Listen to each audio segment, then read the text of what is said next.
I have returned. After 15 years, I have returned. Cinematic Fantastic. Klaatu, Barada, Nikto. I'll show you who I am and what I am. Bitten by a werewolf and lives, becomes a werewolf himself. Open the pod bay doors, Hal. I'm sorry, Dave. I'm afraid I can't do that. It's alive! It's alive! It's alive! Hello and welcome to the Cinematic Fantastic Podcast. I'm your host, Jason Weatherford. And your other host, William Weatherford. Get ready for opinions, dad jokes, and bad jokes as we watch and review sci-fi and fantasy films from the classics of yesteryear to the new favorites of today.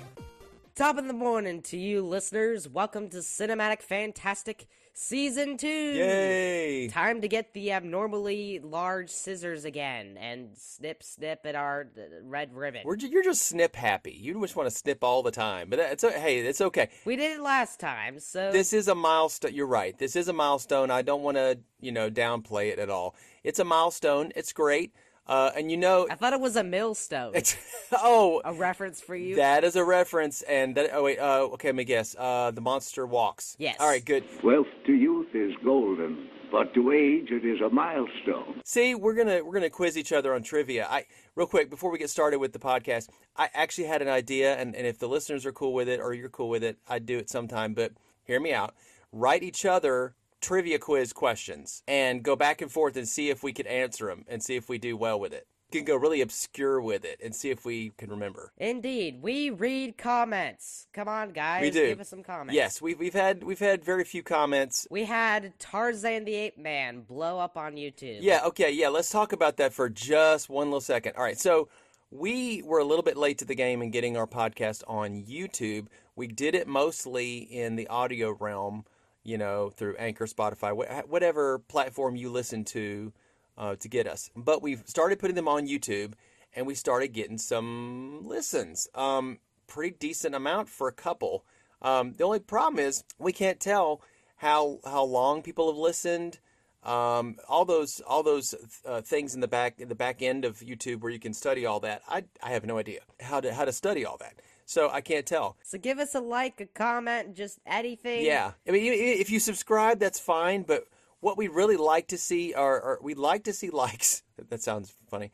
Honestly, what we really love is solid, real, non-bot comments. People say, and emails. People saying, I really like what you did there. It feeds us. We'll do this anyway because we enjoy it. And we know that, we hope and we know that we know some people that are enjoying it. We know you're enjoying it. And we've already had like one or maybe two, but literally with the Tarzan, we know there's like hundreds of you there. So guys, please give us a comment, a nice one at that. Yeah. Ask something. We'll start a chain. And honestly, I think you can comment on podcast episodes as well. One good way to tell us how you feel about us is by giving us a review. Even if it's a terrible review, I'm actually very interested if you give us a terrible review, what you didn't like. Just don't tell us we're trash. No.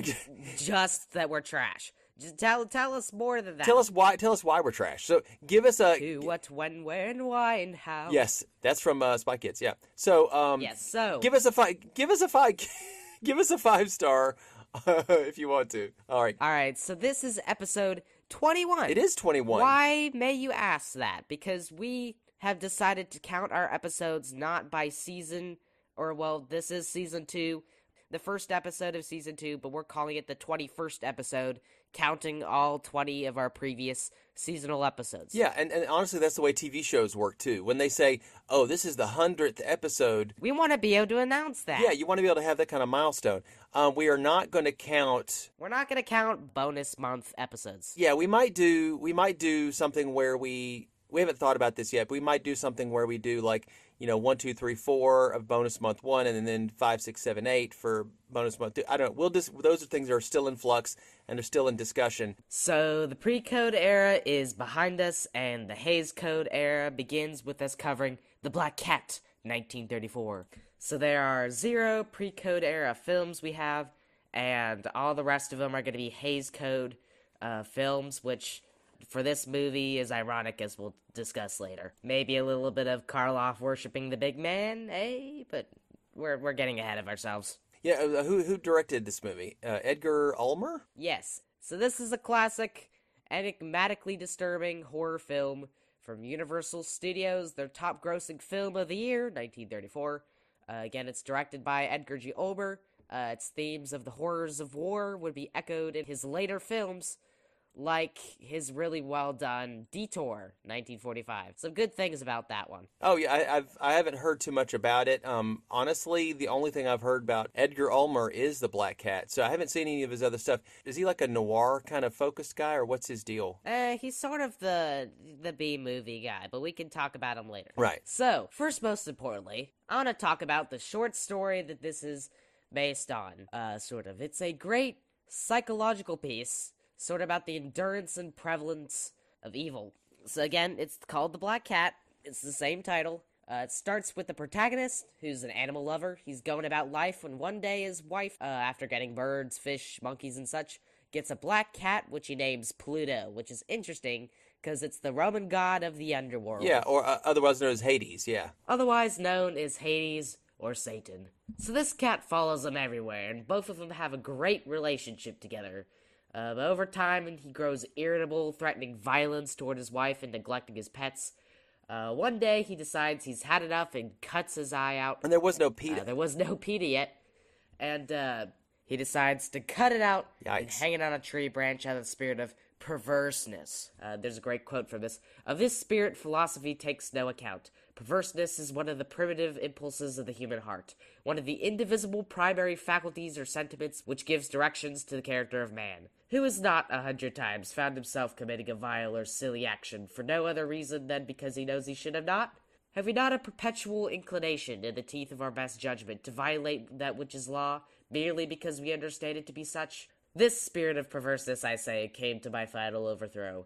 He says he hung it because I knew that it loved me, and because I felt it had given me no reason of offense. So this is what he says after he kills the cat. The next night, his house burns down, and in the ruins survives only but the wall at the head of his bed, with the noosed cat engraved in the wallpaper, presumably thrown there by someone. Wow. Very ominous. This apparition haunts our protagonist's mind until one night, weeks later, a cat identical to Pluto, but for a white belly, is found on one of his barrels of rum, which is interesting that he has barrels of rum. He does talk about how alcohol is taken over him for the course of this story, along with, the cat. Now, I could say something about this. Who's the author of this story? Edgar Allan Poe.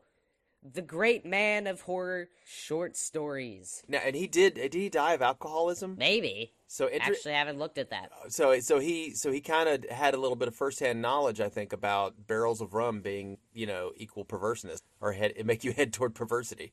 But it's also very symbolic. So no one's owned this cat. No one's seen this cat before. It just appeared, sort of like the previous one. So they both eagerly accompany each other. And his wife is all the glad for it, and he lives with it freely, and the cat is literally just all over him, until one day, loathing pops up, although for months, he doesn't attack it, for remembrance of his first deed. He's like, I've already hanged a cat, I'm not gonna do, the horrible thing again, to this, other cat. So, one day the cat would randomly lose its eye as well. The wife loves this because, again, it's similar to the first cat. And wherever he sits or goes, the cat goes too. Every time he sits down, it would be on his lap or on his knees or on his legs. Every time he stood up, it would trip him. And all over town, he walked with him. So the white belly would grow over time into the shape that he suddenly sees as a gallows. He calls it the mournful and terrible engine of horror and crime, agony and death. So a symbol of a hanging on the cat's belly? On the cat's belly, yes. So he begins to hate all things and all mankind. Okay, that's a step. That's a step far, I think. And he also is remarking of his wife's jolly ignorance of his terrible feelings toward this cat. So one day, as they all walk into the cellar, he kills the cat, and then his wife, with an axe, and then he buries it as he suddenly calls it, in a wall after contemplating cutting it into tiny pieces to throw in the fire, or even sell it as merchandise somehow. So, first of all, the guy immediately has killed his wife. Yeah. For literally no reason. He immediately dissociates from his wife, calling it and the corpse, and then wants to sell it as merchandise.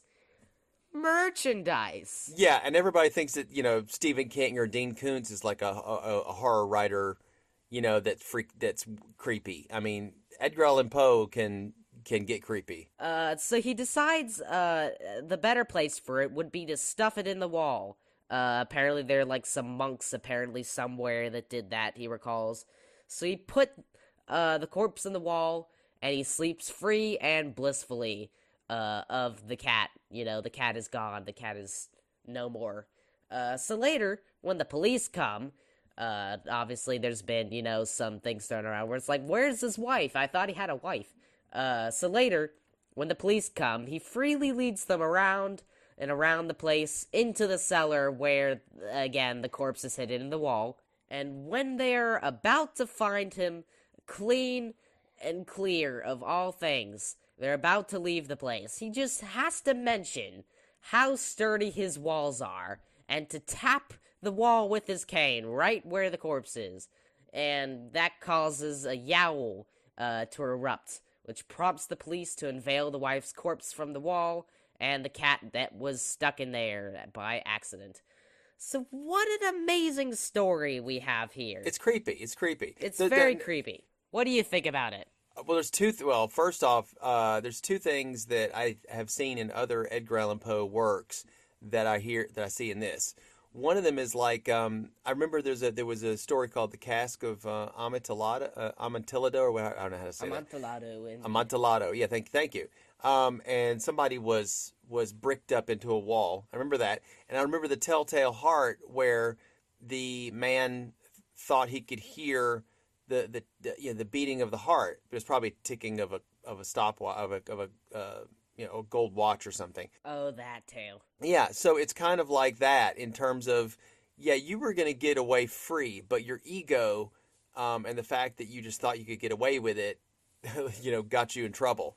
The crazy thing about this is I don't think that somebody could do, it justice by just doing it. Poe is a master of his craft in this regard. Doing a film of the Black Cat, word for word. This would probably be a bit difficult because he does do a lot of psychological pieces, this being one of them. And again, psychological pieces when it's literally just a dude, his wife, and his house, and a guy going crazy doesn't make for much of a film. Wait, no, you could do it with a modern filmmaker, like Sam Raimi or Alfred Hitchcock? Yeah, Alfred Hitchcock could have done it. A lot of those people could do the Black Cat. The only thing is that I think about this time, and even further, even into the 60s, people were just really into making, I guess it was just open season on Edgar Allan Poe. They were making lots of movies with with not exact Edgar Allan Poe adaptations, but using the names of them. Exactly. So probably Carl Laemmle Jr., who was, again, the head of Universal at the time, his thought process was probably at this movie, we're on a roll with this horror stuff, Dracula, Frankenstein, The Mummy, Invisible Man. Make good money. Those were a quadruple hit, indeed. So Poe's always been a really great hit in adaptations. Our Murders in the Rue Morgue 2 years ago, for instance, did pretty good. That one's a good episode. Listen to that one, guys. Yeah. And if our next movie has any mark or little relation to Poe, that's all we need to be hot for this one. So Ulmer can make any old movie he pleases, just so long as it's called The Black Cat. So this movie does have a suggested by the Edgar Allan Poe story sticker right on it, which is disappointing, because except for the cat that is black and the title, this movie quite literally is just Bela Lugosi and Boris Karloff have beef the movie. Wow, yeah. But, that's not bad in and of itself. This is the first pair-up of, two horror juggernauts, so it's pretty good. But Lugosi and Karloff have beef, the movie, is what we're reviewing, basically. There's another one that comes out, I think, around either in the same year or very, very close by, that could be called, Lugosi and Karloff have beef. And It's called The Raven. Another Edgar Allan Poe story. It is, but the only couple of connections it has to Poe's work is that there is a raven.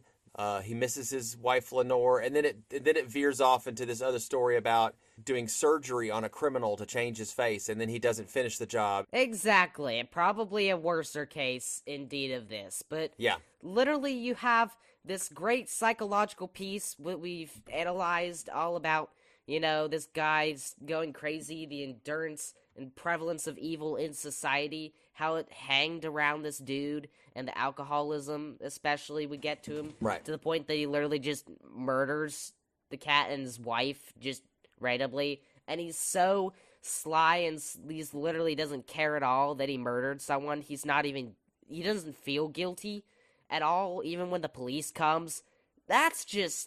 He's insane at this point. And it's a good story to read. But the sticker on this movie in the title cards that says suggested by the Edgar Allan Poe classic, I saw in a reviewer say that might as well be sort of slightly borrowed from this really great and all the more better classic movie by...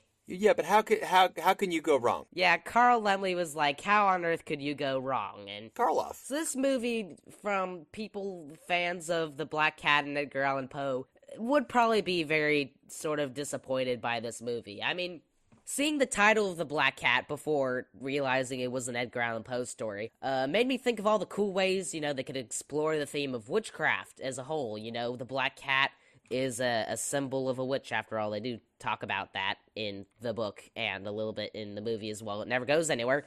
Or maybe even bad luck as a concept, because again, in America, black cats are bad luck. Either two of those as concepts, you could explore those in a whole movie, and it would be very much more interesting, but maybe probably slightly to the code. And seeing that suggested by Poe sticker revealed this movie is actually just a confusing mess in terms of the theming. It is fairly confusing mess of a movie. It can be confusing. But what it does get away with, man. Yeah. Because again, you do have Karloff worshipping the big man himself. Lucifer. Yep. The worm. That devil. So there is a lot of, sort of disappointments with this movie. I do have some lines from the 1942 trailer, because this movie didn't have a trailer, I guess. So the 1942 trailer does say, "This cat's yowl is fatal as a death rattle. You'll forget you saw Frankenstein and Dracula when the black cat leads you to the year's weirdest mystery." Which, if I do apply those to the Black Cat 1934, I could be like, where's the mystery? There's literally not any mystery. And forget Dracula and Frankenstein, no way does this compare. That's never going to happen. Those are classics. So, Edgar Ulmer, at the time was fairly new. He only had 4 pictures under his belt. Yeah. But he did supposedly work on such sets as Metropolis, M, and Der Golem, and therefore had good relations with Fritz Lang, so he apparently did have that under his belt, which to Carl Laemmle Jr. would be a perfect fit, right? Plus having both Bela Lugosi and Boris Karloff would already make this a smash hit before it was even written, as long as no screw-ups occurred. Which, indeed, sort of is a half-foolproof strategy. Yeah, and honestly, well, this movie does have, like you said, connections to some of our past episodes. M was one of our bonus episodes, and we did, of course, we did another... Der Golem was an episode, our second episode. Yep. It's a small world after all. It's a small, small world. But, even if you take out the title The Black Cat, just take that title straight out, I think this is still a decent movie. Some of the weirder elements of it is why I like it. Like how they got away with that, or wow, that's dark. Other than those things, though, it's really kind of tame. Again, this was the year the code came into effect, and we'll talk about the code later. So, I did want to shortly talk about the legacy of this movie, though, because there was, again, a 1942 version with Basil Rathbone and Broderick Crawford. Yeah. Which was less faithful than Black Cat of this one, but was more successful, strangely, than the Black Cat 1934. None of them are really based off the story. They're still, banking on all that. So, there was a 1981 version with Patrick McGee, or Maggie, as a man who can communicate with the dead, sort of dropping off in quality. and an even lower quality 1978 Japanese TV serial episode, The Black Cat Murder Case, directed by Yusuke Watanabe. So it was dropping in quality, and then at this point there was a TV serial episode based on The Black Cat, even farther out and less quality. Right, exactly. It definitely could have been worse with The Black Cat 1934, but at least it's the higher Black Cat adaptation than the newer ones are. The thing that makes it for me with The Black Cat is the fact that you've got Boris Karloff versus Lugosi.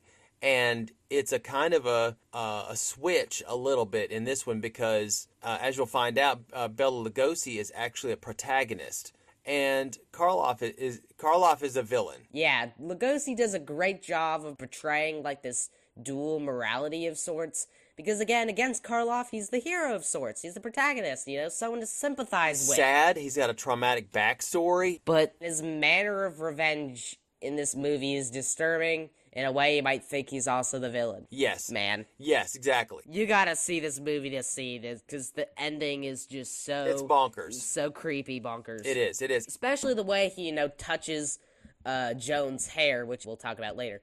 As he sleeps near the beginning, this gives off some alarms. So first impressions are awful weird. The first impressions of Lugosi were creepy, but honestly, it's because I was kind of bringing my visions of him from Dracula, where he was both creepy and suave, but evil. Does he prove you wrong? Sort of, but not really. Kind of, yeah. But the thing is, though, Karloff is he's slinky and smooth. He moves with a kind of almost like he is a feline. He's wearing this black robe almost all the time, and he's got these piercing eyes, strong but thin, like a cat. He's got this really sharp looking, almost, I wouldn't say a mohawk, but almost looks like a mohawk, sharp kind of hair. This guy takes the cake on that. And I don't know, that he's got a feline grace is the way he moves. But again, a review of Karloff is that Karloff's, he has a stilted, sparse rhythm of speaking. This is comparable to his role in The Mummy as well. Little review of that. Actually, funny enough, Boris Karloff said years later how Bela Lugosi was nervous and insecure of the idea that Karloff would steal scenes from him, be the star of the show overall during him. He's like, oh, maybe you're so much better and I'm not really that great, during the film of The Black Cat. When Karloff tried to reassure Lugosi, he didn't believe in such nonsense. The two of them worked fairly well together, actually. Yes. And they do. And the thing is, Lugosi, I can tell you some things about Lugosi, his life, is that he had a love-hate relationship with being typecasted. Like, he didn't want to always play those Dracula and mad scientist roles. However, Boris Karloff really did lean into that typecasting. He did. Dude, there is a quote by him talking about typecasting and how you should be glad for it, which I should find somewhere. Editor William here to say that the quote was, they tell me I'm typecast. He said, well, I've been fortunate. Actors are extremely lucky to be typecast like any tradesman who is known for specialization. It is a trademark, a means by which the public recognizes you. The monster was indeed the best friend I could ever have, which, I couldn't find this spoken by Boris Karloff anywhere. The last part does seem similar to a thing that he actually does say, which I'll put here. Now, they go on without you because you only made the first three. Don't you regret the monster tales? No, not really. The monster turned out to be the best friend I ever had. But it's fascinating that, according to the Incarnate Book of Quotations, the monster was indeed the best friend I could ever have was quoted in a Connoisseur magazine from 1991. So I guess I'll just have to trust my word on that, I tried my best to find a clip where he was actually saying this, but I sadly couldn't find it because it seems fairly obscure, I guess, of a quote somehow. So but this is all I wanted to say, so back to your daily scheduled program with us talking about The Black Cat. Yes, I think Karloff, he kind of understood what people liked about his roles and things like that, and he played a lot of different types, but they all had some similarities as to the darker elements. And they'd be fairly good buddies through working together on movies such as, The Raven. They continued the Invisible Ray. We're doing that one. Yeah. Son of Frankenstein yes. later. You'll find out. 1940 with Peter Lorre. We talked about that earlier. You name it, man. They were good together. Thing about Son of Frankenstein, Ghost of Frankenstein, those kind of movies, people say that the best acting job or the best role that Bela Lugosi ever had was Dracula. And let me tell you, I would like people to watch him as Igor in Son of Frankenstein and Ghost of Frankenstein, because he plays this character with such menace and just kind of subtle playfulness and creepiness that it's really good. It's chef's kiss good. And I dare you, you haven't seen him yet, but I dare you to see and just go, hey, that is a really good role that he did. That is, and honestly, everybody always says Igor, but they're talking about Fritz from the first Frankenstein. But this Igor, he's more of a creepy character, and I think you'll like him a lot. But Bela Lugosi had some range to him. And he was a lot more expressive in this movie, especially. Lots of expression from him compared to, Dracula and some of the other things he's been in as well. He does have a lot of expression in this one. Yeah, and honestly, you have to, if you get used to this Hungarian accent, you can understand what he's saying. But I think that a lot of people, they had one idea of Bela Lugosi. But this was not leaning into his typecasting too much. So he honestly got to play a Hungarian character, so you can feel comfortable in his skin. Vidas Werdegast, is Hungarian, and this takes place in Hungary. So a quick thing on the other actors. Of course, this movie does have not really having Bela Lugosi and Boris Karloff exactly. Just there on the sidelines, beginning this picture on the train, is Joan and I don't know his name. I'll call him Henry, I guess, maybe. I don't know his name. Is a couple together that's sort of the framing of this picture. It does have them, but they barely do anything overall together. I mean, I guess the woman does get captured. Joan gets captured, but the man is played by David Manners, and David Manners is just David Manners. He does okay. Honestly, But he holds no importance to the story. No. Not too much Joan either, which is played by Julie Bishop. Actually, in the movie, you'll be like, hey, who's Julie Bishop? Well, I see Jacqueline Wells here on the title card. Reason is, her name used to be Jacqueline Wells, before she became popular, and she decided to change her name. I think, actually, this was at the time she was with Humphrey Bogart. She did some stuff with that. Action in the North Atlantic, with Humphrey Bogart making every historic moment unforgettable. I like your voice. That's not what you like about me. Well, that's all I know about you so far. So she changed her name to Julie Bishop because, Jacqueline Wells is a B movie name. I gotta have an A movie name, Where did we see David Manners? David Manners wasn't Dracula. As John Harker, and he was also Frank Wemple in The Mummy. Both fairly unimportant characters. Visuals, the sets for the house that this mostly takes place in, where you'd usually expect, creepy cobwebs and shadows, is strangely modern and metallic, compared to the outside of the place. Has an atmosphere. Kind of, It is indeed hard to describe. It may well be an atmosphere of death. Because it's like, usually it's a horror film. You think it's in a spooky place. No, it's in a modern, sleek house. It does look like a modern house, as we'd call it today. Art Deco kind of design? Sort of Art Deco-y. It's interesting because this is a century ago. And this is the sort of stuff that we'd find in a modern rich house today. It's fairly interesting that there was a lot of prediction, and maybe there was houses like this somewhere. What about the clock? The clock was semi-digital, in the way that it rolled the numbers over. Yeah, that was it was a big box that looked sort of digital, which sort of predicted, the digital age. Also, the intercoms. And there's lots of, secret passages in this place. There's a spinning room revealer, which, uncovers doors as it spins. They should have done more with that, actually. That's a pretty good device, but... There are similar things in The Raven, because there's a torture chamber in The Raven that has a pendulum in it, which is, from Edgar Allan Poe. Lots of good set pieces. Yeah, this movie does have some good set pieces. And this movie does have some German expressionistic cinematography from a John Mescal. Yeah. It was pretty great cinematography, showing of the house most of the movie takes place in, as well as some vehicle shots at the beginning. Those are pretty cool. Some creative shots, showing Lugosi's reflection in the train window. Dad mentioned that this proves he's not a vampire. Right. Which is funny. Okay, well, he does show up in the reflection, so he's obviously not a vampire. Right, exactly. There's a scene where Peter Allison His name is Peter. Sorry, not Henry. We've got a Henry later, but whatever. Peter Allison heads to bed, and he covers the screen with his dark furry blanket as a transition of perspective to him going to bed, which is an interesting shot. Yeah, those get kind of common later on, and there's a shot showing the shadows, as we'll talk about later in the plot as well. So the score is famous for being one of the first movies to have a soundtrack throughout the movie, sort of comparable to King Kong doing the same thing with original music. So it's one of the first of the things that did that. Was this movie mostly original music? The answer would be no, not really. Not really.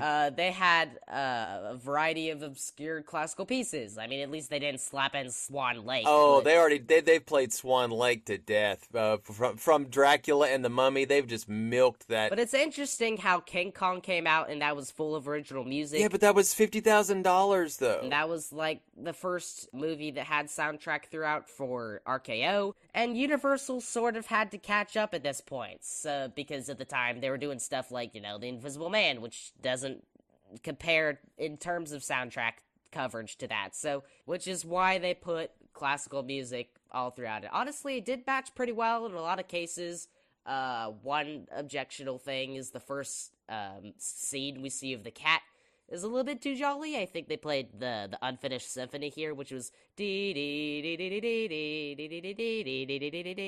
think it was fairly jolly though. It almost feels like a dance. But some places does definitely need to be better elsewhere. I'd love to see more string texture, because classical music always has a certain texture to it in the strings, and there's a lot of string pieces in this. There's some I would have loved, some more like the thing they do, some pizzicato. They didn't do any pizzicato. Yeah, they could have done like a brass choir section, maybe just put it up. There's a really good Beethoven song in here that once I heard it, I went, I've heard it a million times in movies, and I wanted to hear it again. So that was a really well placed song. There's some Liszt and some Tchaikovsky, but it could have used more variation of texture. Maybe use something from the Romantic era, because the classical era does indeed have that certain texture about it that it always has, and it's like, do something else, man. What is the musical piece that gets repeated so much that just kind of loses me? It is a variation of Romeo and Juliet that plays. It's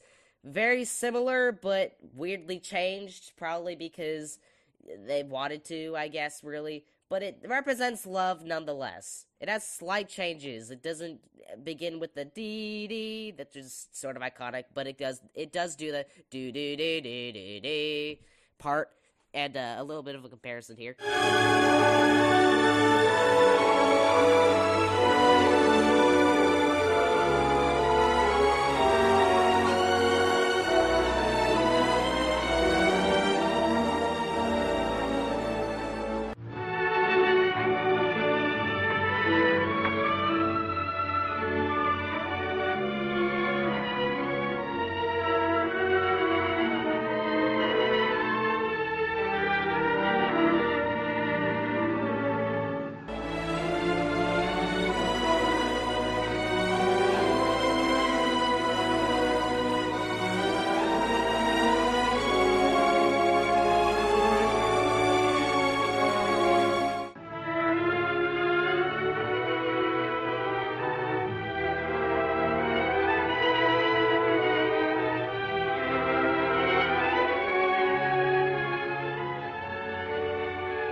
Yes. Indeed, they do use that a lot throughout the film, sort of representing Joan Allison. So the director, he really just worked on B Pictures his whole life. He was called the king of PRC, the smallest and least prestigious company in America. It never spent more than $100,000 on a movie. What does PRC stand for? It was like Production Releasing Corp or something. You know what, you said PRC, I was like, Poverty Row Company, but no, that's not. Exactly. We talked about Poverty Row. Well, I wouldn't say 100,000 is Poverty Row. It's a lot less than that would be Poverty Row. You couldn't use big name talent. You had to just get who you could. There wasn't too much effort in script, set, and plot. Now, sometimes you can pull out a decent movie out of Poverty Row, and I would say that Vampire Bat was, but Monster Walks was not. Listen to those episodes. Yeah, no one knows what Vampire Bat is, so go watch our episode and maybe the movie as well, because it's an interesting piece. I liked has it. Dwight Fry in it. So, but what I can tell you about this is that I wonder how much money, other than the main stars, how much money that got spent on Jarmo Perzik, whatever his name is, Jarno Perzik, his house. I think they did spend $30,000 on it, did they not? Or it was $30,000, now money, but I don't, probably something fairly ludicrous. It was a lot. But Edgar did have a odd fate. After the movie, he stayed with Universal mostly until he got kicked out for an affair with, eventually marrying, Carl Jr.'s nephew's wife. And he never returned to major studios again. Shirley Castle. Yeah, Shirley Castle. They didn't like that someone was encroaching on the Laemmle family. So it's like, you're pushing in on my wife, the Carl Laemmle's nephew. That's pretty easy to do. Remember that old joke we did, Laemmle with the big family. Everybody was connected up with the Laemmles some way in fashion. So I don't know if I'm really, super mad. I just think that if you're in the business, you're gonna look for somebody to hang out with or be romantic with. Just make sure that they're really not connected up with the Laemmles, because you're gonna get in trouble. Yeah, make sure that they're not married to anyone. So. Quick review, again, the movie does seem to catch a lot of the expressionistic silent horror vibe in it, and it's a nice BC tier Universal monster movie, although it doesn't really have monsters in it. Behind the Mummy so far, I would probably rate it. Yeah, I would say too. And the thing is, though, a lot of these movies, the great thing about them is that they're decent, they're good, they're pretty good, and they don't overstay their welcome. I mean, they're like, some of the other movies that we watch that we really like, sometimes they do go for like an hour and a half, and you're like, oh, this is still really good, or even sometimes 2 hours, and you're like, oh, this is still really good, or even longer. But this really was just Boris Karloff and Bela Lugosi have beef the movie. That's all they really do. They try and get at each other, and then he snaps back, and that's literally it. Boy, do they ever. And the ending is... it's bonkers. Exhilarating. If they really showed what they did in the movie, this sucker would not have been put out. Oh, by the way, like you said, the Hays Code. Yeah, the Hays Code got at the black cat a lot. It was attacking a scene they had in mind of a cat licking blood on Joan's shoulder. The original opening scene would have been a wedding, and that would have probably been too great of a choice for this movie. The appearances of corpses, the suggestion of German nationality of the people attending the ceremony, which is... the Germans are attending there, so they're terrible, That was the thing. They were like, oh, don't do that. There was another suggestion that the ritual was a parody of an actual religious ceremony, which is interesting, because some people reported, oh, this would seem similar to another thing that we went to. And Britain and Japan would be a lot tough on this movie. Yeah, Britain in particular did rename this picture the House of Doom because apparently black cats were good luck in the country. Yes. So, again, you want to call it something different. I think it did be renamed to The Vanishing Body for literally no reason. Right, I don't know any bodies that vanished. I don't know why. Maybe there was another movie that House of Doom, whatever it's called, is better than The Vanishing Body. You know what? I've heard a theory, okay? There's another movie Bela Lugosi did called The Corpse Vanishes. Oh, yeah, that was probably what they were going at, where it's like, oh, the vanishing body, the corpse vanishes. It's the same thing, so it probably advertising sort of nodding toward that good film. Sometimes they try to, it basically got released later, and that's why they had that title, and I wonder if they were trying to capitalize, like you said, give a nod to another movie. But Italy did reject this movie because it could create horror, which, duh. It's a horror movie. It does create horror. So Italy is like, it could create horror, and Universal is like, yeah, yes. That's why we made it. Yeah, that's why we made it. Right, exactly. exactly. Austria banned it for its portrayal of an Austrian as a military traitor and main criminal, thus offending the national feeling of the people, so they didn't really like and because the war angle where they were talking about World War I. They were like, oh, because he was like an ex-war criminal guy in the movie, so they're like, oh, that would be so offensive, was reissued in 1938 with the Hays Code approval, though. All right, so real quick, the budget for this movie was $91,125.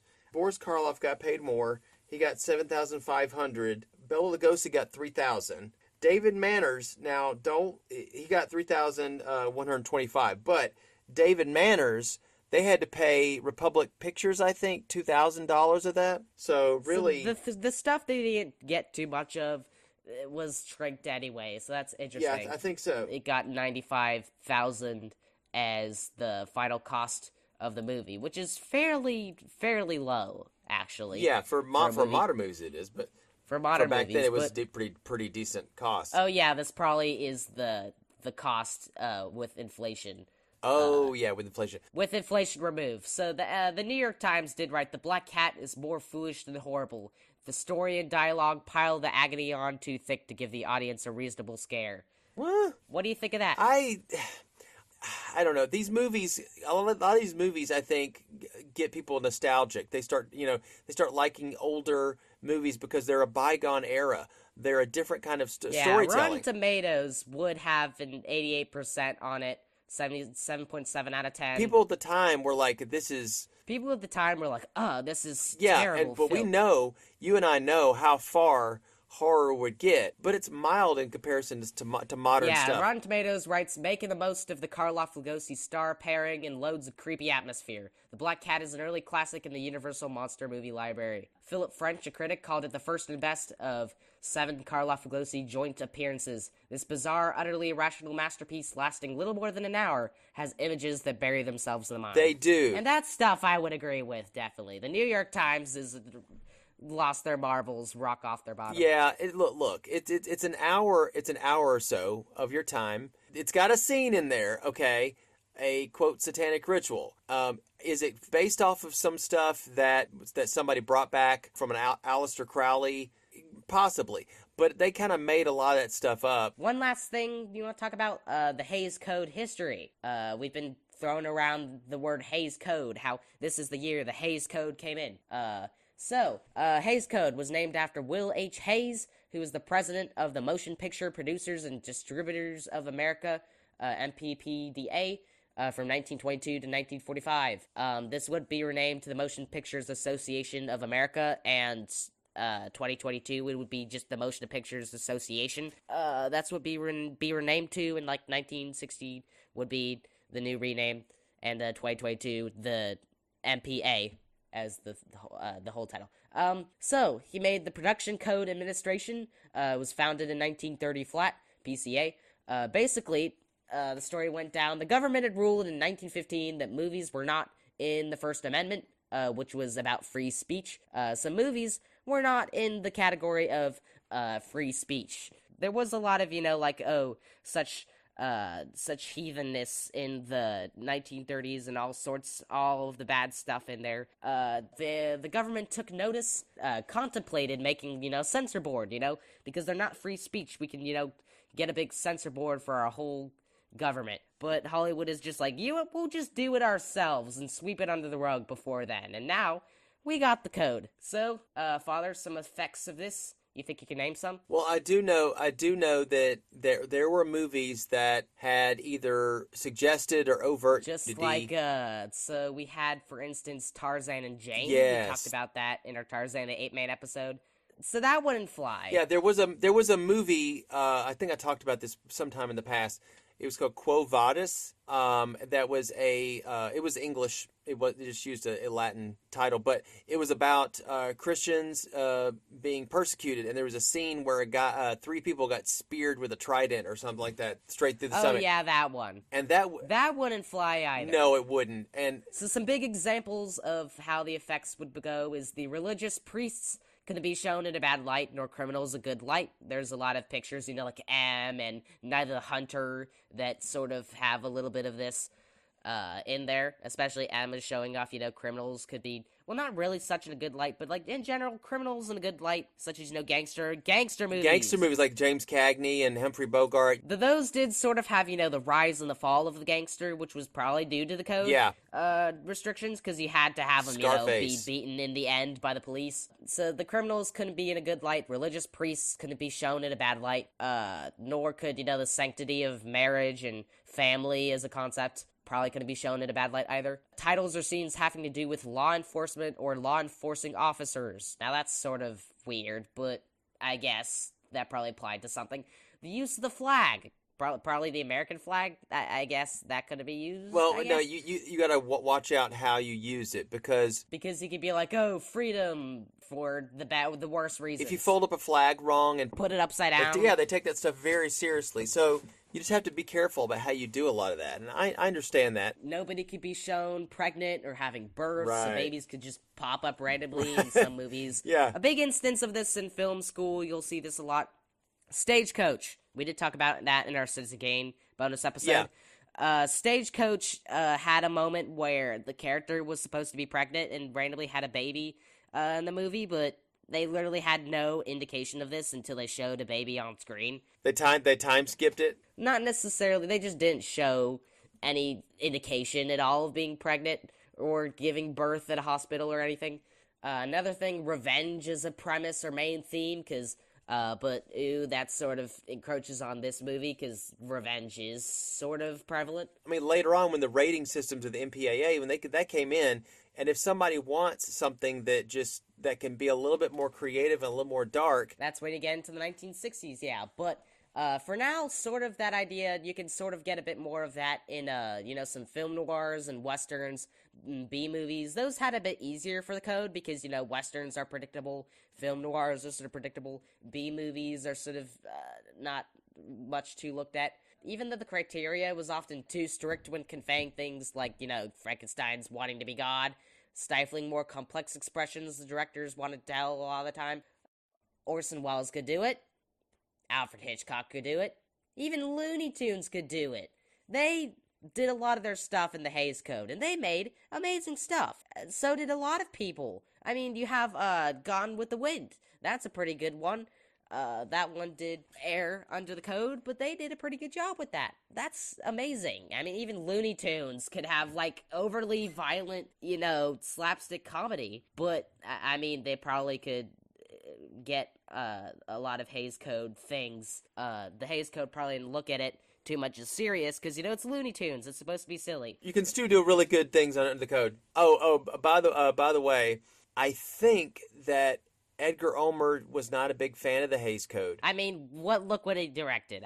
They said, can you scale back on some of these things? And what he would do is he'd film longer scenes or versions. And he probably did a lot of reshoots of a lot of the scenes. That's probably why it's so messy, is because the Hays Code probably had some issues. He would show them certain stuff to the Hays people, and they'd be like, oh, okay. And then he'd be like, all right, guys, pull out the grungier version. And they would do that instead. But the odd thing is, I've said that it was ironic because especially we know have Boris Karloff worshiping the Bitman himself. There's a lot of different issues, and revenge is a main theme a little bit.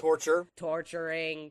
Especially the end scene would probably definitely got a lot of, looking at where it's like, oh, that's terribly disturbing. Please don't show that. Why, he stole and married somebody's wife, and then the daughter. Yeah, that was. But that's not his daughter. That's Vetus Werdegast. Yeah, but a lot of the times, his daughter in Hays Code stuff at the beginning. I mean, we'll talk about this in Bride of Frankenstein as well. That had a sticker with "This was approved by the Hays Code." The production corporation administration, the PCA, whatever. This has been approved for all audiences. Have you seen those approved for all audiences? That does appear in the middle of trailers. That's probably where that stemmed from. But they had a little sticker at the beginning, or somewhere at the beginning of the film, in the middle of the title cards, they'd have a little logo in it, or in the credits of a movie, they'd also have the logo in it.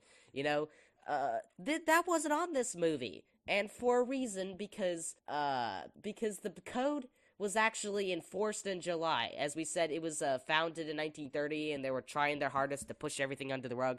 It finally was enforced in 1934, but in July. This movie, however, came out in May, so it came out 2 months before the code was actually enforced. There was still difficulty with them, but if they had just released it 2 months later, they wouldn't probably be able to even release the movie without the full approval and sticker. Their re-release, as I said before, 1938 re-release did come out with Hays Code approval. So, I mean, that was the issue with a lot where it's like, oh, you're going to do a re-release, you have to cut some stuff. Yeah, but the version that is circulated in the modern era, on DVD, anywhere that you can watch it. Should be the original version. It is the 34 version that you see. You don't see the re-release. And that's glad. So, again, that's all I really have for the production. What do you think of all this information, Father? Well, my first thought is that that you've got the big tent pole features, the ones that are like, that hold the tent up, right?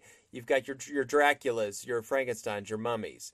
They were probably I guess after Bride of Frankenstein, it was diminishing returns. I mean, you got really good, nuts is okay, okay, getting kind of loony, okay, I don't like this one. And now you're just in comedy pictures by this point, Abbott and Costello. Oh, we are gonna see some comedy, and honestly, those are pretty great. But for now, a quick break, and then we'll resume back to the plot of this picture, which should be interesting. It's a doozy. But we'll bid adieu to the production of The Black Cat, 1934, and we'll see you again soon for the break. See you on the flip-flop.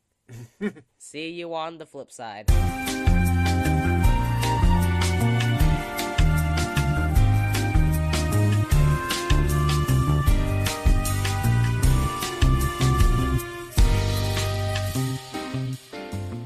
Hey, listeners, welcome again to the first episode of Season 2, Episode 21, Black Cat, 1934. You get the drill.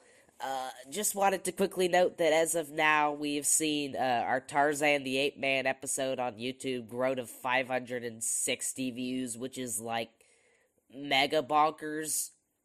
I mean, all the rest of our videos get like 50-ish, which is pretty good.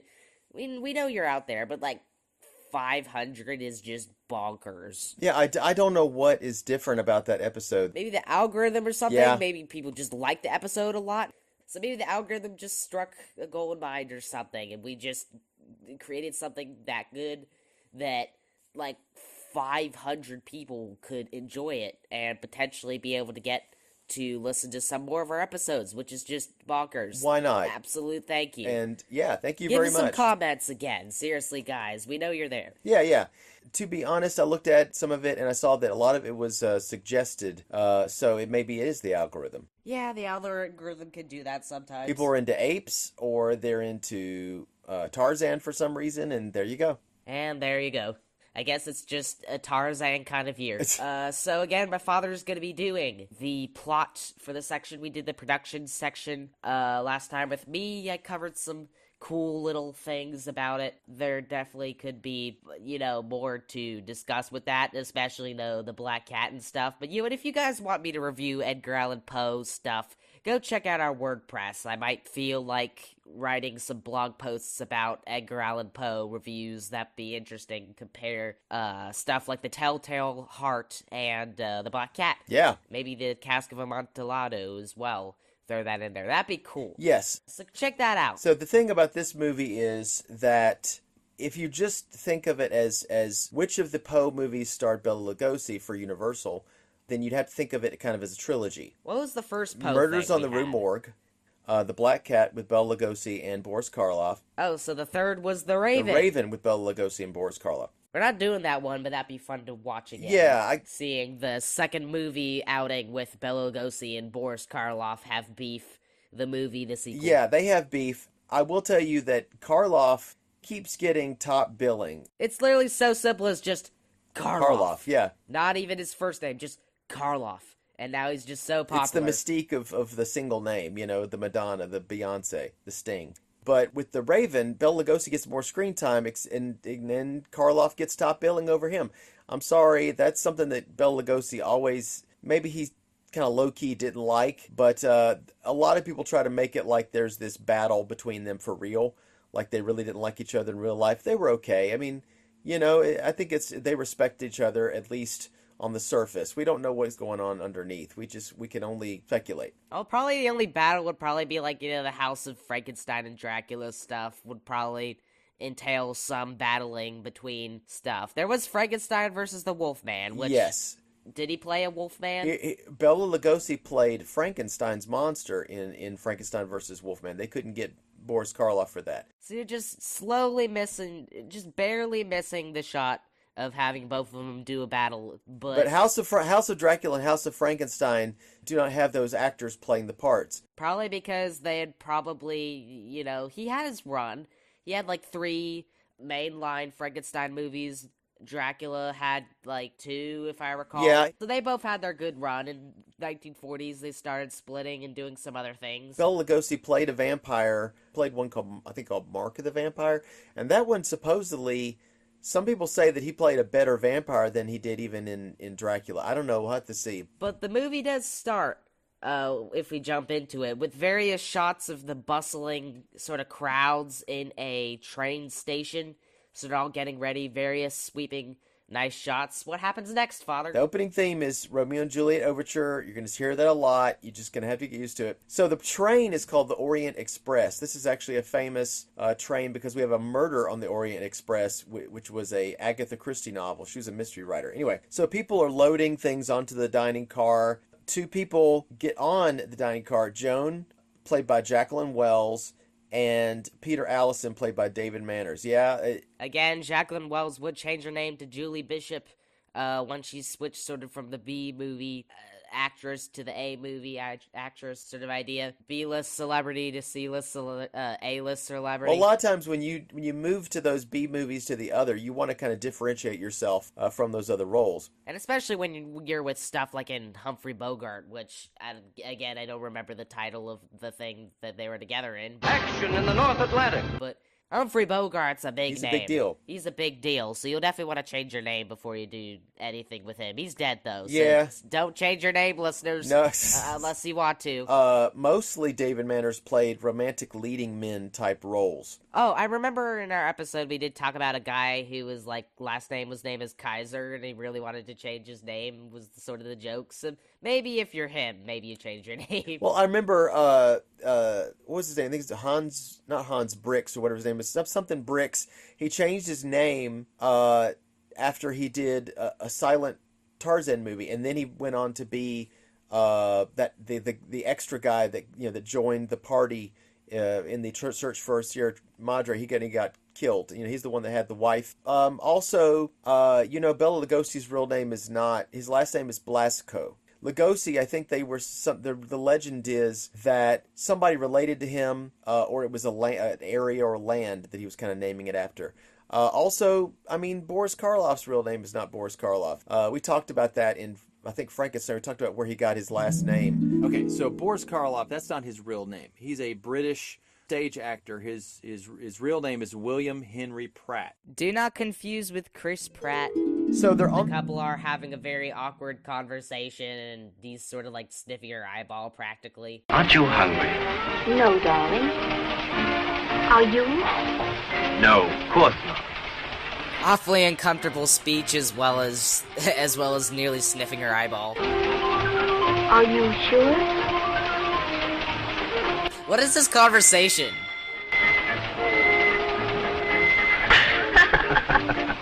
Yeah, they're very close, and it's kind of cute for a little bit. Now they talk about, are you hungry? Oh, I'm not hungry. And I was like, I kind of was thinking, is that a Hungary joke? Because they're in Hungary. And I'm like, that is a stretch. That sounds like a dad joke, which I thought that was our thing to do, is make dad jokes. And here the movie is making a dad joke for us. So, but of course, they're honeymooners and they're in love and they're just being kind of, goofy together, which, hey, don't knock it till you try it. It's not a problem with it. So they're on their way to, okay, I don't know how to pray. Visegrad? Gimbush. So you are going to Visegrad? Yes, the Gimbush by bus. Gimbush is very beautiful. Which is near Visegrad? It's near Visegrad. So there's a little bit of a mix-up in the reservations, and they are asked if they can share a compartment with a Hungarian. His name is Dr. Vitus Werdegast, played by Bela Lugosi. He's very aristocratic. Of course, Bela Lugosi likes playing those parts. He's always, very aristocratic. He's got that strong accent. He makes a good entrance. I know when I saw the movie the first time, I didn't know he was going to be a protagonist or hero, so to speak. And I was like, do you really want to share your compartment with Bela Lugosi? I know he's probably a nice guy, but he's scary. I'm sorry. And he's actually a human this time. Yes, he's a human, but he's not the villain of the piece. Spoiler, it's Boris Karloff. Again, this is to doubt because they both do villainous things, as I talked about earlier. Yes, they kind of do, but you can understand the vengeance that Werdegast has. It's more of a, I'm doing this because Boris Karloff's character is so evil. So they're a little bit creeped out by the guy. They're like, oh. So when the train starts up again, a suitcase starts to fall, and he actually saves them. He grabs it, and he says, "After all, better to be frightened than to be crushed." So the interesting thing is that Vitus, he's going to be frightened and crushed before the end credits even roll. So there you go. So he tells him he's going to Visegrad, and then on by bus. He goes to visit an old friend. And he says it really creepy, like, I go to visit an old friend, you know? So you're like, okay, is this really a friend? Because you sound like you're not really happy to see him, but you're like, I'm going to go see him anyway. And then this is probably somewhat where he delves into his backstory as well. A little bit, yeah. The old friend, he doesn't really mention in detail, but we know that it's an architect and engineer named Hjalmar Perlzig. While Joan is sleeping, and I was like, oh, this is kind of creeper, he reaches out and gently touches her hair. Peter kind of looks at him like, bro, what are you doing? He says, I beg your indulgence, my friend. 18 years ago, I left a girl so like your lovely wife to go to war. Kaiser and country, you know. She was my wife. Have you ever heard of Kurgal? It is a prison below Omsk on Lake Baikal. Many men have gone there. Few have returned. So it sounds like he's kind of like triumphant, like, I'm back, baby. So, he's returning home after 18 years. 3 years in the war, 15 years in a prison. So this is good things to be excited about for him, because he's like, I'm coming back for revenge. That's drama. That's what revenge is for. Revenge requires an event to happen, and then secondly, for you to come back and get payback. That's right. So that's definitely the exciting thing part of it. Drama just went up a little bit, meaning he's got a purpose to what he's doing. So I didn't know he owned a dolphin. Yes, he has a porpoise. His name is Flipper. So in the middle of the night, everybody gets off the train at Visegrad and get into a rickety bus, and he tells the bus driver to go to Engineer Perlzig's house. So they're driving ahead in the darkness. It's really cool looking. It's in the countryside where the Great War was fought. The Great War meaning World War I, right? So they're talking, and the bus driver is even saying that people continue to live here even with their loved ones buried in mass graves. Perlzig built his mansion overlooking a bloody battlefield directly on the site of Fort Marmarush, the greatest battlefield or graveyard in the world. He says all of this country was one of the greatest battlefields of the war. Tens of thousands of men died here. The ravine down there was piled 12 deep with dead and wounded men. The little river below was swollen, red, a raging torrent of blood. Yes, please. It's awesome. That high hill yonder, where Engineer Polting now lives, was the site of Fort Marmarush. He built his home on its very foundation. Marmarush, the greatest graveyard in the world. So this is a very good introduction for a place on the side of a hill, though it doesn't compare to In My Restless Dreams I See That Town, Silent Hill. Yes. And it reminds me... Seriously, it's a really good monologue. Yeah, there's little elements of the old Dark House, too. I think they of course, a lot of movies use this. They use a storm or some kind of nature's fury to put a barrier between, to keep you in a house with people that are wanting to kill you. If it was just a lovely day and everything was great, you just get out and leave, it's just, there's no movie. So you got to have a stormy, dark, rainy night to kind of keep people in the place. This is an awful good backdrop, Matt, I believe. It's a really, really good one. Yes. So again, while he's telling the story, the bus skids, there's an accident, the driver's killed, Joan is unconscious, she's knocked out from the wreckage, and Thamal, Werdegast servant carries her. They make their way on foot to the cliff-top fortress home of Hjalmar Perlzig, played by Boris Karloff. I did get vibes of the old Dark House, seriously. And it features a house prominently that has a unique style in Old Dark House. Again, a unique history of it. Unnaturally bigger than usual. This one, we'll discuss its unique feature. So, Boris Karloff's character is possibly named after Austrian architect and art director Hans Perlzig. So again, there's another architect that's like, oh, let me look up a name for an architect. Oh, look, Hans Perlzig. Perlzig. big. See, even they're having trouble with the names. Perfect. Well, the reason why the name is in there is Hans Perlzig worked on the Golem, which we check out our episode, Der Golem. Director Edgar G. Ulmer was a set designer with him. There's also an inspiration by Aleister Crowley. Aleister Crowley. Some of this stuff. He was a I wouldn't say straight up Satanist, but he was like magician, sorcerer, black magic aficionado. I mean, he's very famous, very controversial figure to be sure. He was doing that kind of thing around that time. I think some of the people involved with this movie actually were in a, quote, black magic ceremony that was done by Aleister Crowley. So they're like, oh, well, let's use that in this and change some things around to protect, the realist of it. Is it truly based on a black magic ritual? Does it make you feel weird to watch it? No, because we'll find out soon. They made up all this stuff. All right. You're inside, and remember you said that the house was very modern looking for 1934. And we mean modernistic in the modern view of modernistic, because it does seem to have a lot of futuristic things and a digital clock as well, which can fly somewhat over your head when you realize, oh, this was a century ago.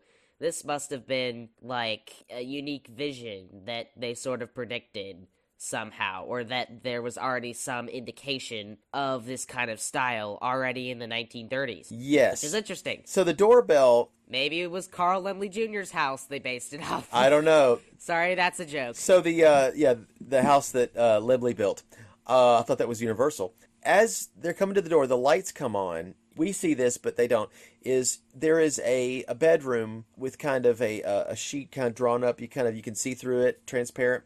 And Perlzig gets up, and he's laying next to, I think, a blonde woman. And you're like, okay, who is that? But you know that's Boris Karloff. You can recognize his slim, very tall. He's very tall anyway, or decently tall, I would say. He's towering over you. He can in Frankenstein. When he's Frankenstein, yes. But I don't know if he's as tall as all that. Oh, as we said, we did give him like boots to make him taller. Yeah. Actually, in our Frankenstein episode.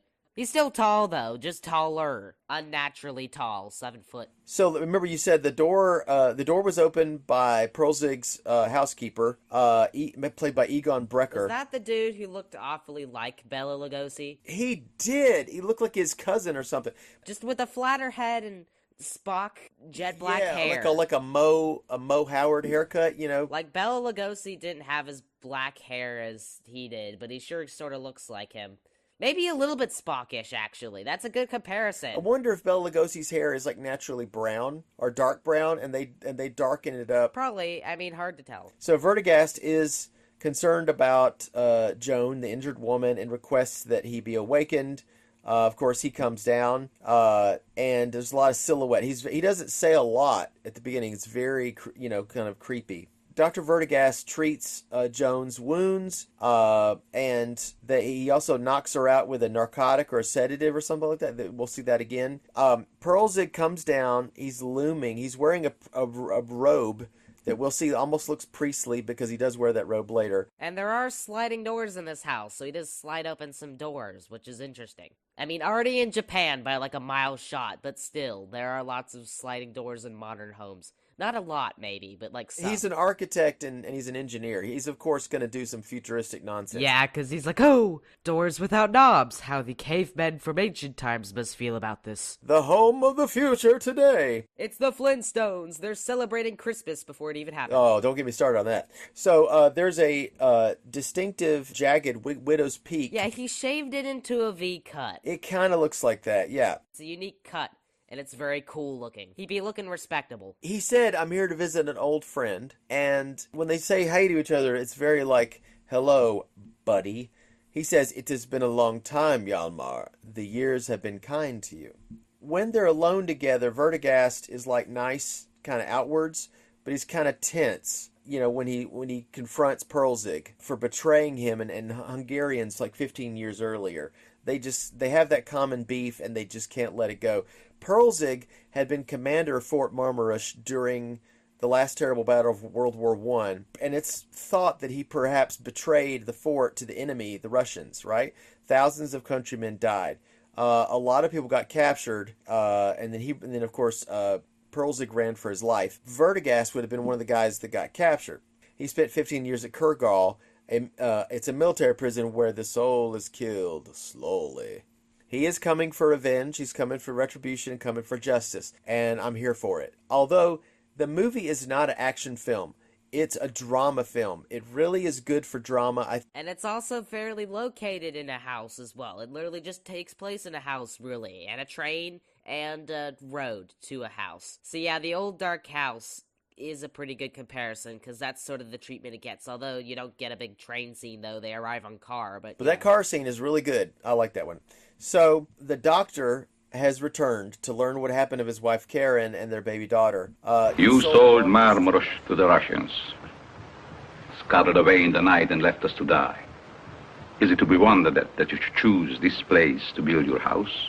A masterpiece of construction built upon the ruins of the masterpiece of destruction. This is a really great quote, honestly. It is. So he finds out that Perlzig had married Werdegast's wife during his imprisonment and told Karen and the young daughter that he had been killed in action. So this is like horrible. He said, "You told Karen I'd been killed. I mean, you always wanted her." So he basically wanted her the whole time, and he kind of supposedly forced her to go with him to different places, South America, Spain, the regular America.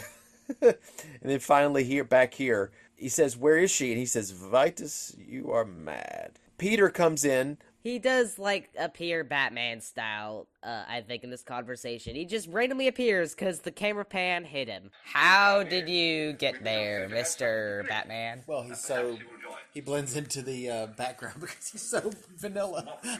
It's because the camera wasn't focusing on him. Oh, he's outside the frame. He doesn't exist. This is a very interesting house. Out of sight, out of mind, am I right? Yeah. And in general, both being a forgettable character and his entrance into the conversation being sudden and camera revealed also adds up to being. You're saying because he's wooden and he blends? He's David Manners, okay? Wood can't compare. He's fine. You knock on some wood for luck, you knock on David Manners, he won't answer. Oh man, that's cruel.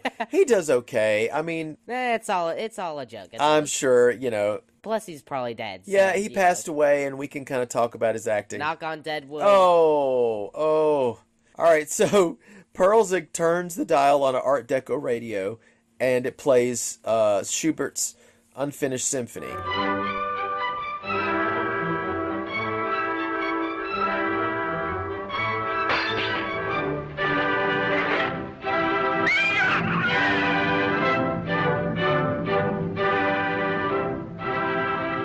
I put it in question whether this song was diegetic or undiegetic concerning all the classical music that has been used, though. All right, so for our listeners that don't understand what diegetic music is, it's music that's played in the movie. Like if a character is listening to a Metallica song in universe, playing a song, or I don't know, Last of Us, or no, Uncharted playing Crash Bandicoot, that could be sort of seen as diegetic, as in the video game or the movie. The music is in the thing. Where it being non-diegetic music, I think, was the one where it's just background music overlaid. They can't hear the Max Steiner score. I'm sorry. It's non-diegetic. But in this case, I think this is diegetic. So there's some great jokes to play where it's like, what's the music coming from? I hear boss music. I guess there's boss. A lot of parodies do that. But when an actor reaches over and turns off the radio and the music stops, you're like, oh, it was diegetic. So it's kind of a fake out. Though sometimes there can be times where it's fades from diegetic to undiegetic. Yes. To where it's you can obviously hear that when it goes from sort of compressed and sounds like in the world to sounding like it's emanating from the camera itself, So, but this has been an interesting conversation about diegetic music. You've been listening to Diegetic Podcast. No. All right. Now, Peter Allison, he says, I'm an author of mystery stories, which is interesting because Barbarossa says in Pirates of the Caribbean, he says, "You're in one." So, yeah, he's in one. He's in a mystery, which is funny. So they do a toast to Joan. But while they're doing that, you get the titular character of the Black Cat shows up across the doorway. So it's interesting that Perlzig owns a cat, or maybe several cats. And I'm like, when you find out why he has them, or that you think maybe he has them on the off chance that Werdegast is going to come around, that's what I think. Or maybe he just likes cats. I don't know. So Werdegast shrinks back, drops his glass, and throws a knife at the animal and kills it off screen, okay? He covers his face with his hands. All while the jolly music is playing, I do remark on how sort of unfitting it seems to be. Ludonarrative dissonance. It's a dissonant, a little bit. It could be fitting better, but again, the cat just walks in and he gets stabbed, and that's literally it. And he appears the second time. That's literally the only thing about the Black Cat Poe story versus this one, is the cat appears a couple times and gets killed, but is still unwavering. Yes. That's the only thematic element that ever appears. But again, the way Poe explores it in his story versus, the way that Universal explores it. Universal doesn't really cover it as well, because it's not trying to, obviously. The depth that Poe gives it is not the depth here. The depth here is different. They want to tell a different story. So sometimes when there's a happy song and someone's doing a horrible thing, it gives it a creepy element to it. Like, this scene, I disagree. So anyway, back to this. So Dr. Werdegast's weakness is that he is a victim of one of the more commoner phobias, but extreme form. He has an intense and all-consuming horror of cats. So fear of cats is called allurophobia, also known as felinophobia, galeophobia, and gatophobia, because, gato is like cat in Spanish.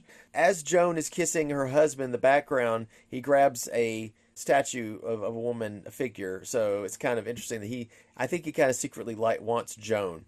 Joan has a strange behavior when the black cat gets killed, but Werdegast says that's probably due to a strange narcotic he gave her, which made it interesting because Bela Lugosi was addicted to morphine and methadone, which are narcotics. That just kind of seems strange to me. So Perlzig, he starts talking about the age-old myth of the black cat, the living embodiment of evil, and something about death, like a symbol of death too. So he says that the narcotic can mess with people sometimes. The victim becomes, in a sense, mediumistic, a vehicle for all the intangible forces in operation around her. How does a narcotic make you open to the supernatural? I don't get that. So there's a line here that's great. Peter Allison says, sounds like a lot of supernatural baloney to me. And Werdegast says, supernatural? Perhaps. Baloney, perhaps not. Perhaps not. That's great. There are many things under the sun. Sort of ecclesiastical reference there. There are many things under the sun. Yes, absolutely. He says supernatural, perhaps baloney, perhaps not. It just sounds funny to hear Lugosi say baloney. Good review of this film, I guess. Supernatural, perhaps baloney, perhaps not. That's a great review. You can put that in the blog post later. I did. You did? Oh, that's great. He bids everybody good night, says sleep well. Peter says something like, this is a nice, cozy, unpretentious insane asylum. If I wanted one of those, I'll have him build it for us. So Perlzig, he goes down to lower levels and chambers of this fortress, right? And you see these transparent glass displays, and it's got the bodies of 6 women, at least, floating in suspended animation, you think. And he's stroking the fur of a black cat, so obviously he has another living one. And does this seem to predate James Bond in Villains That Stroke Cats? Maybe? Possibly. He's not sitting down, it doesn't count, I guess. Yeah, exactly, or he's in a wheelchair or something like that. So he thinks he's sneaking into Werdegast's room, but Werdegast and Peter have switched bedrooms, which, every time bedroom switching happens, I think of The Monster Walks, but I also am thinking about a scene in The Raven now, where they did the same thing. He also wakes up Peter, and he's surprised, and Werdegast says, "Where is my wife?" And Perlzig says, "I shall take you to her." So this is a really good part. They go down to get a grand tour. They go down the staircase, and then all the way down the bowels of former Fort Marmarish. And Perlzig says, "This was the entrance to the gun turrets. Don't you recognize it?" Werdegast says, "I can still sense death in the air." And he's saying that it's undermined with dynamite as well. And that's the old chart room for the long-range guns. So you see the chart on the wall. Now, what they see is he flips on another light switch, and you see the preserved body of Werdegast's wife, Karen, stolen from the doctor and got married with him while he was imprisoned. I guess she just had to see the manager and thought that he was a manager.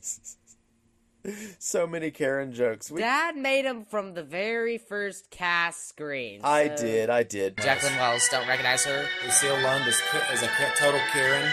I'll let you make a couple more for the end of this. I guess we're not Karen anymore. Oh, it hurts. All right, so Perlzig says that she died of pneumonia 2 years after the war, and he had embalmed her to preserve her corpse.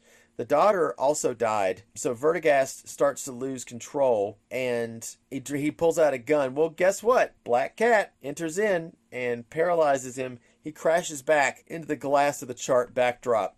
And there's a really good sequence here. It takes a first-person view as Perlzig is taking him out the room and up the staircase.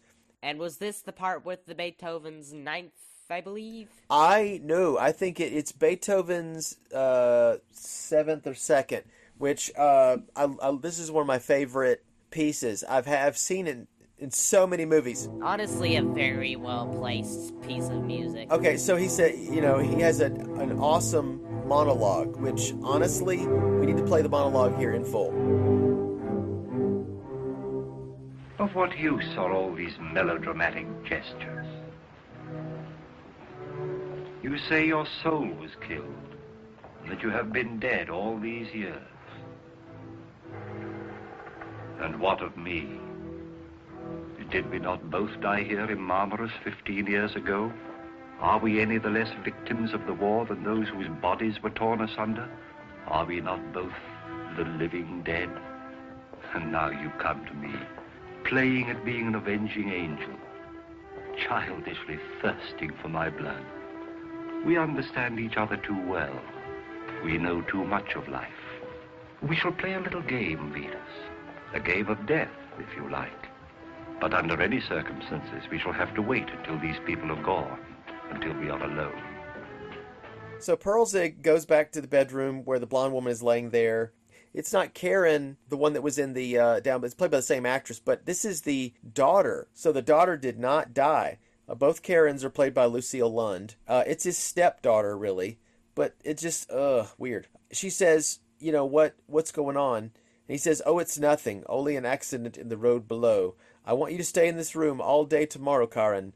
You are the very core and meaning of my life. No one shall take you from me, not even Vitus, not even your father. Pretty creepy. It is super creepy. It's like, I was married to your mom, now I'm married to you. Ugh.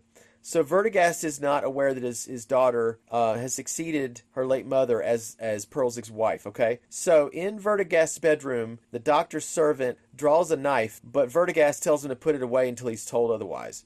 The house is rigged with dynamite, and they have to be patient. They have to be discreet, and Thamal must pretend to be Perlzig's servant. It talks about hypnosis at one point, so I'm like, okay. In bed, though, Perlzig is reading a book called The Rights of Lucifer. Just casually, great bedtime stories. As you do. As you do,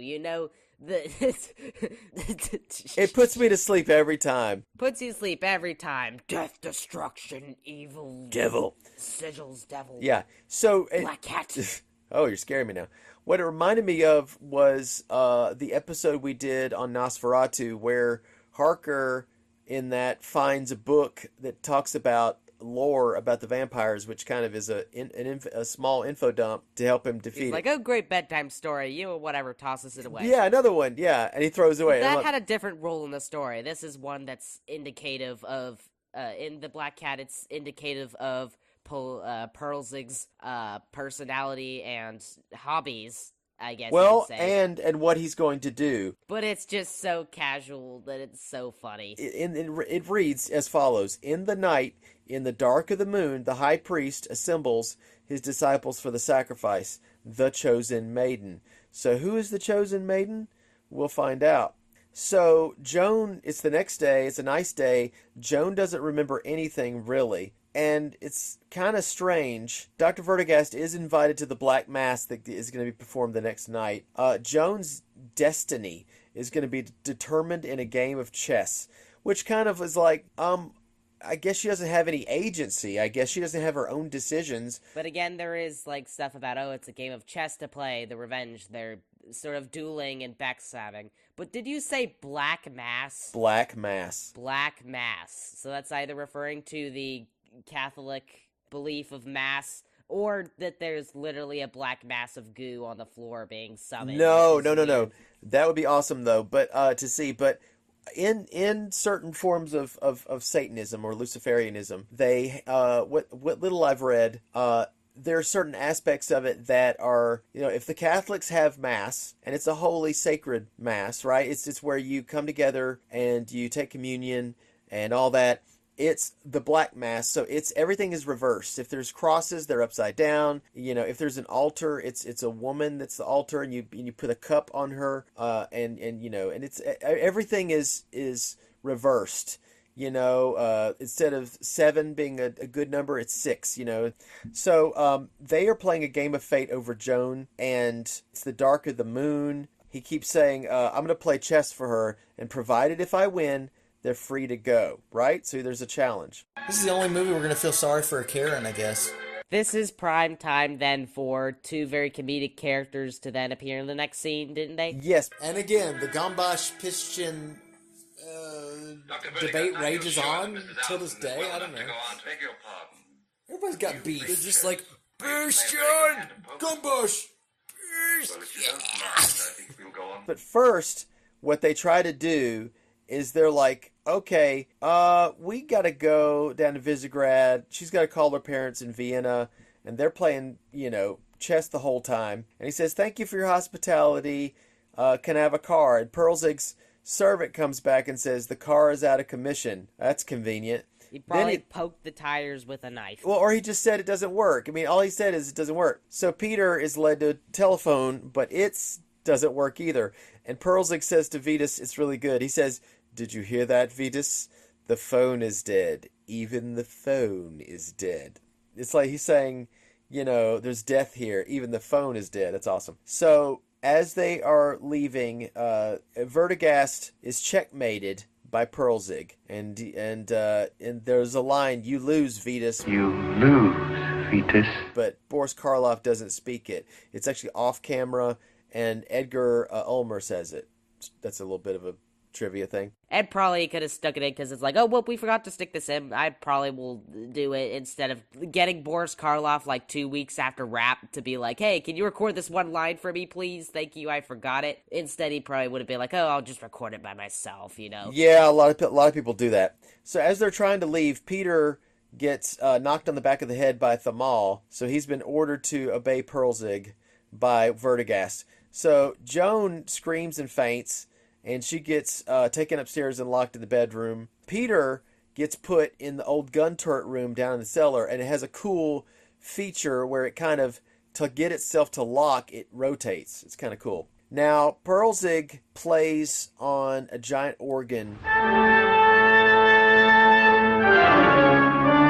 Toccata and Fugue, not like that's classic. I mean, if you had a bingo board, you could put it on there. I mean, you probably won't get this one for Swan Lake if you have a Swan Lake on your bingo card, but I mean, the Vampire Bat, we also did make note of that not having the Swan Lake at the beginning, but that's cool. Well, Toccata, wasn't that also in a lot of Phantom of the Opera? Supposedly that's what he's playing, is Toccata and Fugue, but I don't know. It's classic for being either evil, a bit of Phantom of the Opera, Smictionaire, or vampires. Right. So Werdegast has the key to Joan's bedroom, and he goes in there, and she's kind of scared of him, but he says that we're all in danger. Why have you let him live? Well, I'm going to get him very soon, but I have to do what he says for right now. He says, "Did you ever hear of Satanism, the worship of the devil, of evil?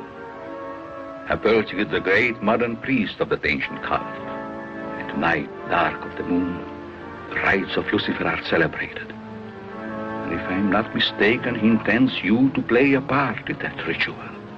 Dear child, be brave. No matter how hopeless it all seems." Werdegast leaves and finds Perlzig down there. He has to give the key to Joan's room.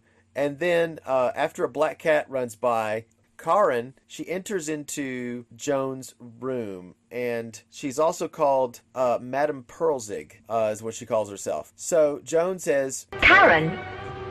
Not Karen Werdegast? Yes, how did you know my name? Well, I know your father. Oh, no, you are mistaken. My father died in prison. Herr Perlzig married my mother. She died when I was very young. And he married you? You're his wife? Yes. Creepy. So Joan says that Vitas did not die in the destruction of Marmarush. He is alive and trying to help you. Perlzig enters the room, picks up the black cat, This is Mr. Bigglesworth. Mr. Pickles. No, dude. And looks at Karen really creepily. He tells her to leave without words, and supposedly he did something to her in the next room. We don't know what it is until we find out later. So it's coming, the dark of the moon. This is the night, okay? And it's a really cool scene. He puts on a black robe, probably the most memorable scene in the movie to me, other than how Werdegast gets his revenge. He leads it in the main hall of his house. Werdegast is there as the guest. There's an altar with a sideways double cross. Which probably had to have a slight redesign, because obviously they couldn't just stick a cross placed on his side, because it's like, oh, the Hays Code would probably be really mad about that. Or in general, just not really, but they did. It's a corrupted form of it, regardless. Yeah, a double cross, sometimes it's kind of like, it's twice holy in some instances, in some Christian churches. And the fact that it's laying on its side, it's kind of like knocked over. But it's sort of disguised as a weird, corrupted podium sort of Yes, thing. yes. So Perlzig starts doing a chant, and it sounds really creepy, but if you get the translation of it, it's really nothing to it. He says, cum grano salis, fortis cadre sedere non potest. You know, just give me the translation. Okay.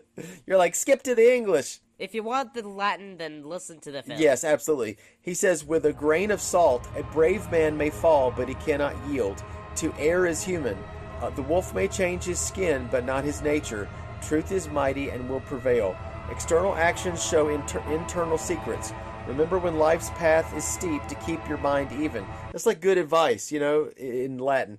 A lot of proverb and, like little things that to err as human is saying. Yes. Because it's like, they can sort of apply, but it's just like, filling out the thing. It's like if you're trying to say French and you end up saying bonjour, bonjour, bonjour, bonjour. That's just hello over and over again. Not everybody in the audience knew Latin. They would just know this is creepy, right? So they were just like, just random proverbs and stuff that we've heard in magazines. But the interesting thing that they say is with a grain of salt. So basically meaning take this with a grain of salt.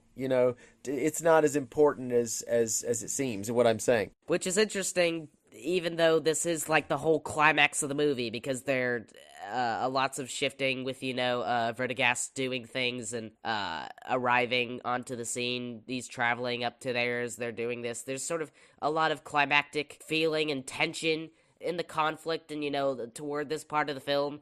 And it's just, the ritual is just with a grain of salt. Take it with a grain of salt. Yeah, it's kind of an Easter egg joke. But one of the female cultists there, maybe it's her first time too, and she shrieks. And that's where they probably take this opportunity to Werdegast rescues Joan. Yes, and they sneak away and they go down to the underground tunnels because suppose that's a way to get out. So Peter has escaped from the little twist, the little rotating thing, but he is knocked out by the butler guy, the guy that looks like Lugosi. Yeah, they're having a big sort of epic duel. They are. Thamal, he kills Perlzig's housekeeper, but not before he is shot as well. He's mortally wounded, but it takes him a little bit to die, right? So Joan manages to tell Werdegast that Karen is still alive and married to Perlzig. When he finds that out, he freaks out. He shakes her. He's so berserk at this point. Like, if he was mad before, he comes to life. So in the control chamber, he is looking in the laboratory. He's searching for his daughter, but guess what? In the embalming room, he removes a sheet from the slab and finds Karen dead. And he lets out this agonized cry, right? So Pearl can't compare to Mitchum's scream in Night of the Hunter. Oh. Check out that bonus episode. He's the best. Really Mitchum's the best. So Perlzig has left the cult ceremony. He's tracked him down there. He comes upon Werdegast and attacks him. And while they're fighting, Thamal comes out. He's almost dead. And he overpowers Perlzig. So here's where Perlzig gets his just desserts. As revenge, Perlzig is shackled to an embalming torture rack where he's stripped off of his robes and he's going to be skinned alive by Werdegast. Thamal drops dead. Werdegast has the best line here, and he says, "Do you know what I'm going to do to you now? No? Did you ever see an animal skin, Hjalmar? That's what I'm going to do to you now. tear the skin from your body. Slowly. Bit by bit. So if you've seen like a potato or apple peeler, no. he's literally just taking that thing, or like a cheese. Oh, a cheese We grater. use that thing for cheese, a cheese-looking thing. Took it to his forehead, so that's very gross. Well, imagery. I didn't have that imagery in my head before, but It was a cheesy movie anyway. I didn't know the villain was made out of cheese as well. Oh no, that hurts. That really hurts. Right there in my side. So I didn't have that image in my head before of him being scraped in the face by a cheese grater, but I do now, and I want to thank you for that, and I will never probably sleep again. So that's what happens. Now, Joan is watching, and she shrieks. Peter regains consciousness. He comes on the scene after hearing the screams. He's trying to get through the gate. He sees Werdegast trying to help out Joan. He shoots Werdegast in thinking that he's messing with Joan. He says, I was only trying to help. Now please go. So Werdegast goes to a large bank of instruments and switches, and he grabs one of them. It's the red switch. Nope, that was the black switch. 5 minutes. It's monochrome, you can't tell. So he pulls it, and so basically 5 minutes, and his rotten cult is going to be no more. Remember that they said that there was dynamite kind of mined underneath the fortress. And quite an explosive ending for this movie as well. So Werdegast says, it has been a good game. And in our second episode coming up, The Bride of Frankenstein, we'll make some good comparison to this ending. Oh, yeah, I was thinking about the explosive ending. Because spoilers, it sort of ends the same way. A lot of these endings do try to come up with something to blow everything to bits, or to have everything sink under the ground. Like a James Bond movie, I don't know, at least one James Bond movie probably ends this way, where they're just riding in a motorcycle away from an exploding building, or a on fire building with the damsel in the arms. And we also we have to get a kind of a smile moment, or a slightly brighter moment at the end, because Peter, Allison, and Joan are going back home, or they're going to Budapest, and Peter is reading a review of his latest mystery called Triple Murder. It says, in Triple Murder, Mr. Allison's latest mystery thriller, he fulfills the promise shown. We feel, however, that Mr. Allison has, in a sense, overstepped the bounds of the matter of credibility. These things would never, but without a further stretch of the imagination, actually happen.